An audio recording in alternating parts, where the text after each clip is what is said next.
আসসালামু আলাইকুম। আশা করি সকলে ভালো আছেন। আল্লাহর রহমতে আমিও ভালো আছি।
তাই মনে করি মানিয়ে নেওয়াটাই বেটার। মানিয়ে নিতে পেরে আপনি যখন আপনার সংসারের ভালো একটা সময় চলে আসতে পারবেন, তখন আপনার নিজেকেই খুব ধন্য মনে হবে। আমি সাথে আমার ঘরের টুকিটাকি জিনিস সবার মাঝে শেয়ার করতে চাইছি।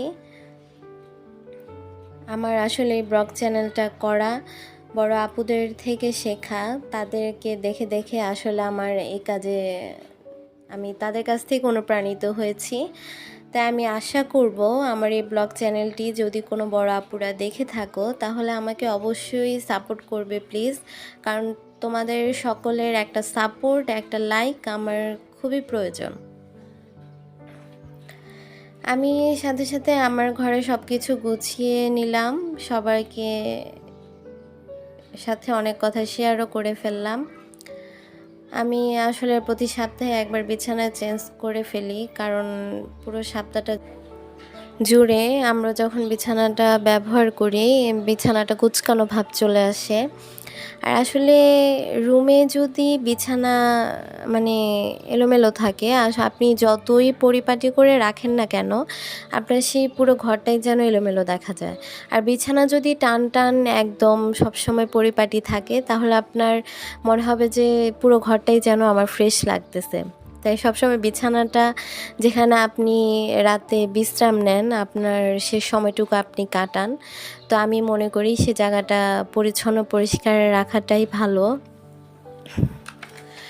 আসলে সবার উদ্দেশ্যে কিছু কথা বলতে চাইছি, শেয়ার করতে চাইছি, সেটা বললেই হয়। আমরা আসলে আমাদের সংসার লাইফে অনেক স্ট্রাগল পার করে আসি, হয়তোবা কারো কিছু কম, কারো বেশি। আর সেই সময়টা যে ধরে রাখতে পারে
মজার একটা বিষয় হিসেবে নেওয়া উচিত। আমি সে মাখানো মাংসটা, পেঁয়াজটা একটু ব্রাউন কালার হয়ে আসলে আমি সে মাংসটা এখানে দিয়ে দিব, সাথে হালকা পরিমাণ কষানো পরিমাণ পানি দিব।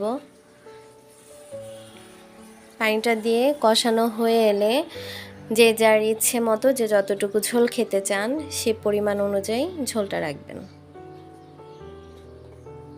সে পরিমাণ পানি অ্যাড করে দিয়ে তারপর এটা আপনি মানে ঘন করেও খেতে পারেন, পাতলা ঝোল হিসেবেও খেতে পারেন। তারপর খেতে বসে গেলাম, সাথে আমিও বসে পড়বো একটু। আজকের জন্য এখানেই শেষ করছি। আল্লাহ হাফেজ।